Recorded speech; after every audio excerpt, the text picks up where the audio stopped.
حضرت عبداللہ بن مسعود رضی اللہ تعالیٰ عنہ سے روایت ہے کہ ایک سفر میں ہم نبی کریم صلی اللہ علیہ وسلم کے ہمراہ تھے۔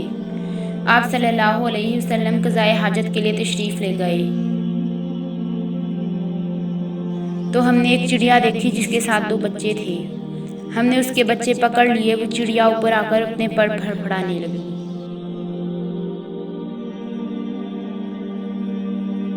نبی کریم صلی اللہ علیہ وسلم تشریف لے آئے اور یہ منظر دیکھ کر آپ صلی اللہ علیہ وآلہ وسلم نے ارشاد فرمایا، کس نے اس چڑیا سے بچے چھین کر اسے تڑپایا ہے، اس کے بچے اسے واپس لوٹا دو۔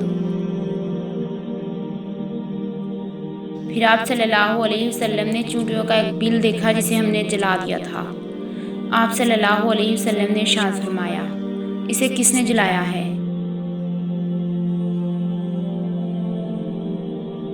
ہم عرض گزار ہوئے، ہم نے۔